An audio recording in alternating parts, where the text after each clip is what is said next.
All right. Another advantage to investing in real estate is the tax advantage. Remember back in the financing section, we talked about selling your house and you have a capital gain, and if your capital gain is less than $250,000 if you're single, you don't pay taxes on it. Remember that? What was the caveat? What was the other key factor there?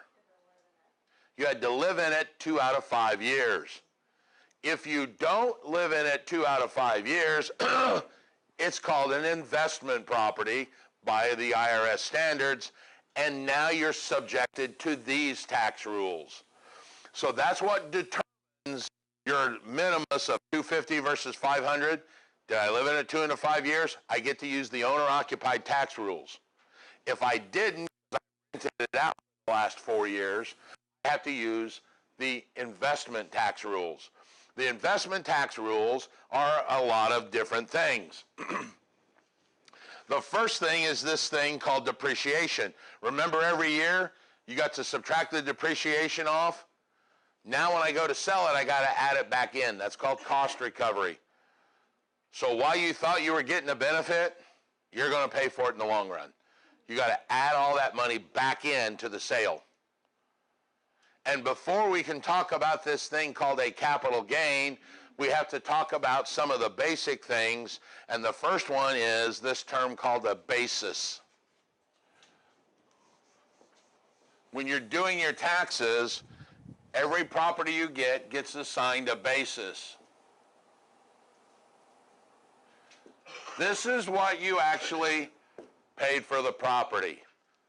Ta-da! Finally, the last chapter of the book, do we get to the price where we actually paid, right? Because taxes, we used what amount? When dealing with taxes, we used what value? The assessed value. When dealing with loan, we dealt with the loan amount. Now when we're dealing with our taxes, now we get to this thing of what I actually paid for it. That's called my basis. Doesn't matter that it was assessed at something. Doesn't matter I borrowed 100%. Doesn't matter what it appraised at. When I'm doing my taxes, I have to figure what I actually paid for it is my basis. Okay? Now I adjust my basis, and it's called the adjusted basis, because I also put a roof on it called, so I get to add rehab. So my adjusted basis is what I paid plus rehab. All right?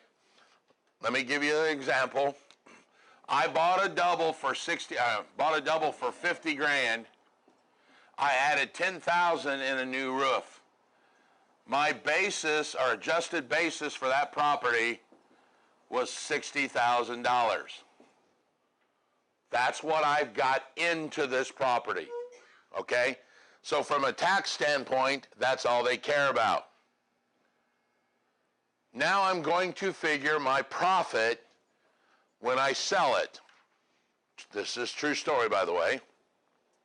I sold it for 100, but I get to subtract how much I got into the property. I'm into it, my basis. All right? So I subtract my 60. I've got $40,000 of capital gains. Now this so far is exactly like we talked about before. I bought a house, I sold it for 300. The profit, if it was less than 250, I paid no taxes on it as long as I lived in it 2 out of 5 years. This particular house, same concept. I sold it for 100, I'm into it for 60, I made $40,000, but wait, I never lived in it. It was an investment property, so now I'm subjected to capital gains tax, which is where I split my profit with my partner. Who's my partner? Uncle Sam. He's going to take his portion of every dollar I make. There is no $250,000 nor $500,000 minimum profit for you. In the investment world, Uncle Sam gets a percentage of every dollar you make. All right? I would pay taxes on $40,000. That's how the investment world works. All right? So the capital gains is considered my adjusted basis, and then I subtract that from what I paid for it. So how much did I sell it for, less how much do I have into the property? And into the property means adjusted basis. I've got 50 in a purchase price and 10 in a new roof. I'm $60,000 into it. I sell it, make 40 grand. I pay Uncle Sam my taxes. Depending on how long I held the property, anybody know the long-term capital gains tax right now? The federal rate is 15%. There's some other things that are getting at, and we're not going to get into, like the Obamacare has a 3.8% addition onto it, and then state adds onto it and all that. But the federal long-term tax capital gains 15%, which means of that 40 grand, 6 of it I would pay in taxes. All right? If it's short-term, which is less than 1 year, I would pay taxes on it just like a job. It's considered ordinary income. It would be the same as if I went to McDonald's and earned $40,000 flipping hamburgers. All right? So my capital gains, I pay taxes on it every year, or taxes on the amount I profit. Is there a way to not pay taxes on this? Yes. Why? It's called a 1031 tax deferred exchange. Tax deferred, not tax free. All right? You will take all of that money and buy another property, okay? And you have to buy what is called a like-kind exchange. Like-kind. So this was my double, 2 units. I've got $40,000. I decide I wanted to exchange this property. I'm going to exchange it with Simon for his $40 million mall. Can I do that? I most certainly can. What does like kind mean? Held for investment. That's all the IRS cares. It's up to me to be able to come up with the other 39 million. They don't give a darn about that. All they care about is I'm exchanging one investment property for another investment property. So like kind does not, everybody listen to what I'm saying, does not mean office for office, strip center for strip center, house for house. No, it means investment grade for investment grade. I can exchange my double for Tiffany's small 4-unit strip center. Those are both investment grade properties. What I can't do is exchange my double for a house I want to move into in Florida. No, one's investment, one's personal private property. I can't exchange my house for Maggie's airplane. No, one's personal property, one's investment grade. Must exchange like kind, investment grade to investment grade. Now, there may be a difference in value, and we will talk about that. You have to balance the equation somehow. Somebody else maybe has a 3-unit worth 80 grand. I've got 40, they've got 80. We have to balance it, and that balancing is called BOOT, B-O-O-T.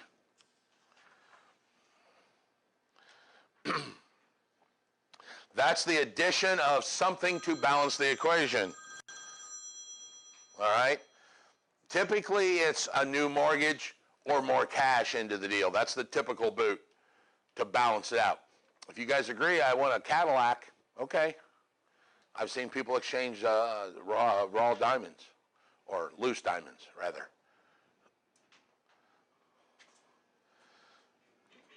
The problem with that is it's a tax-deferred exchange. So I just keep exchanging. For Tiffany Strip Center, I then go to a $4 million strip center. Then I go to a $40 million mall. The problem is I take my basis with me. What's my original basis on this deal?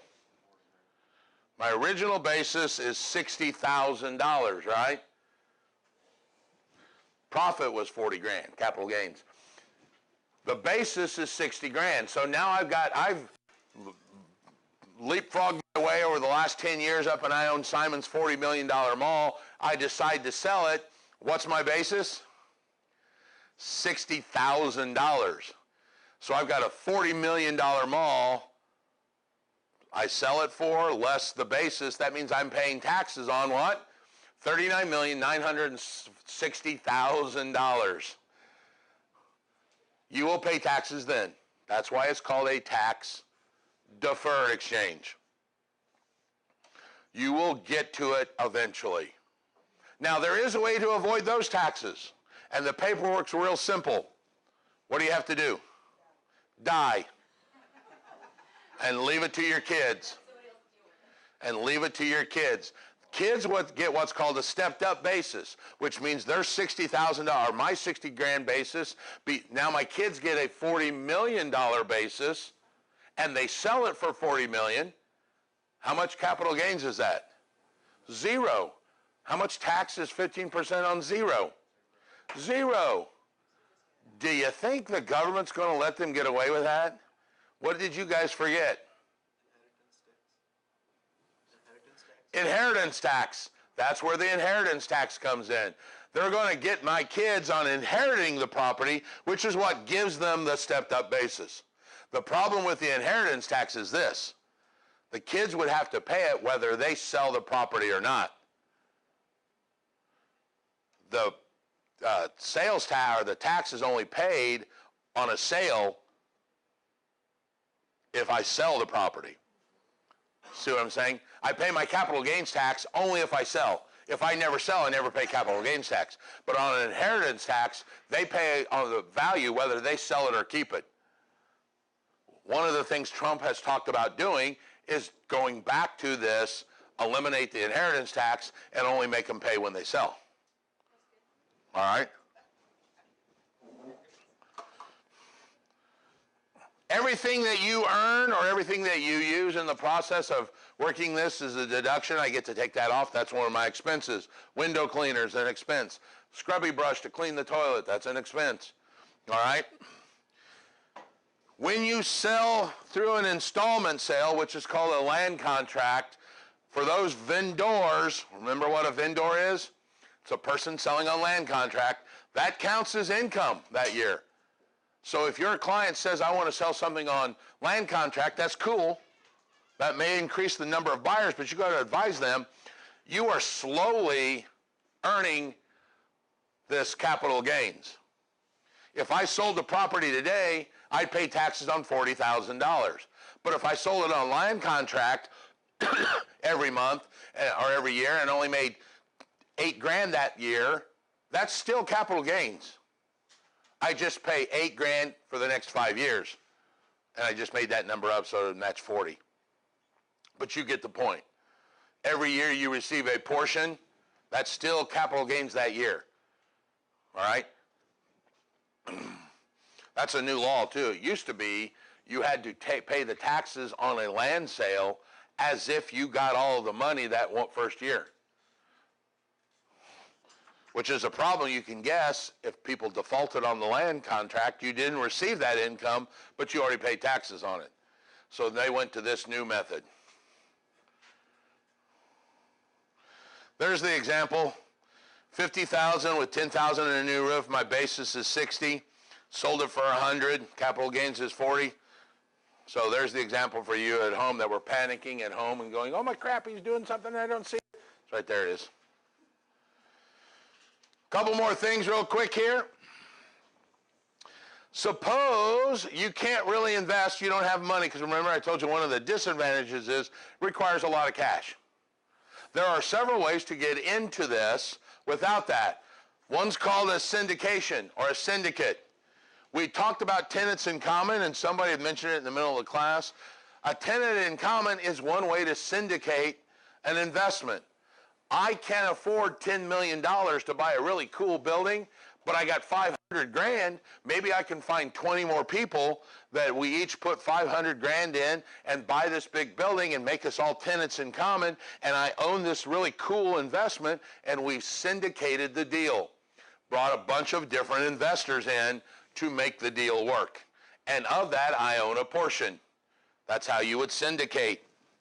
I know a broker in Kentucky who syndicates brokering, and what he does is he brokers malls, and instead of taking a commission, he takes 1% of the investment.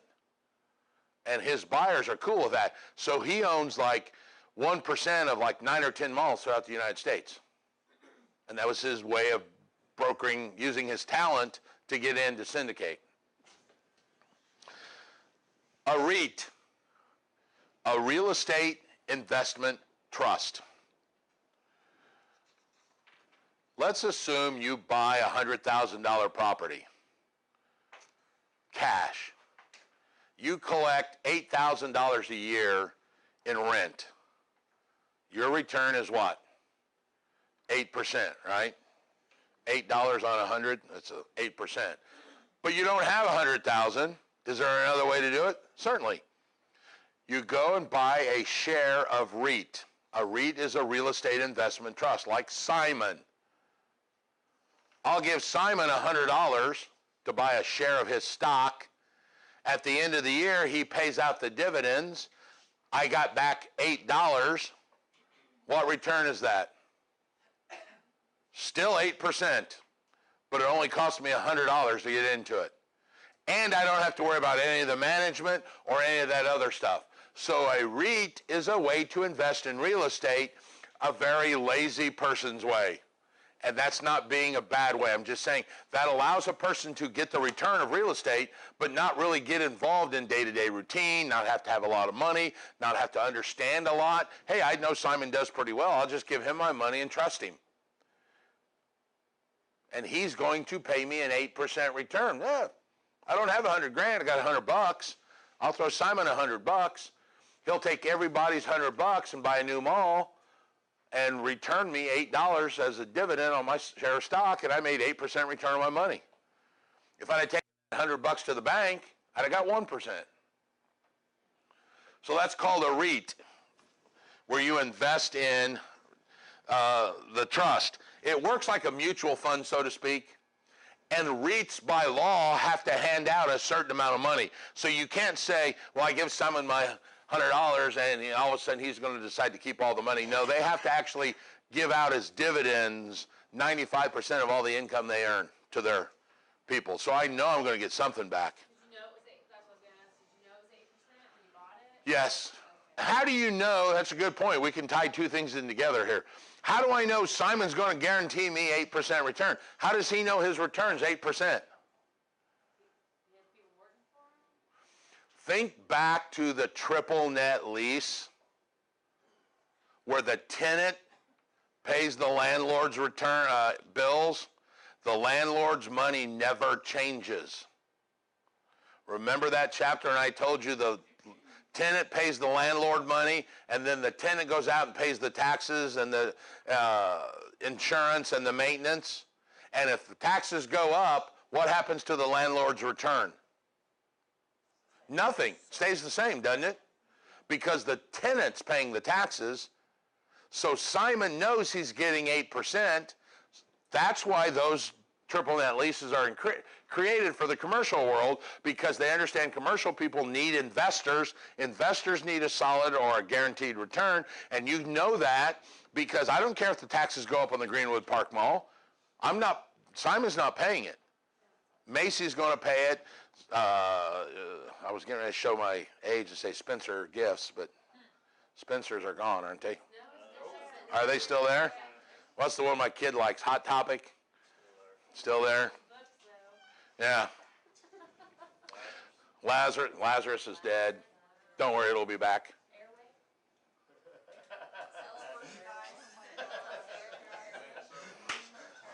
Come on, one guy got that. Lazarus is dead. They're gone. But they'll be back. It's slowly getting around the room. It'll catch on. Now, there's a very similar concept to that called a REMIC, a real estate mortgage investment conduit. Basically, it's the same concept as a REIT, except Now I'm loaning money to the bank, and I become the Jed Clampett in that deal. The bank loans the money to Simon. Simon pays an interest rate on the money. I get a percentage of that interest rate. I'm back to getting my same return again. So it's another way of investing in real estate. The only difference is I'm investing in the mortgage company that's loaning it out. The REIT, I'm going directly to the user like Simon. And he's buying the property cash because he got a bunch of $100 from all of us. The REMIC, all of us loan money to the bank. The bank loans it to Simon, who borrows it at an interest rate, once again, which is fixed, and I can get my return.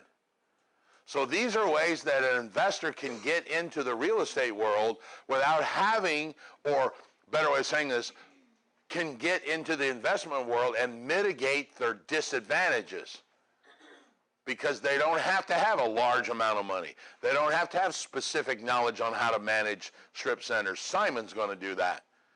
They don't have to have certain things. All right? Any questions on investing?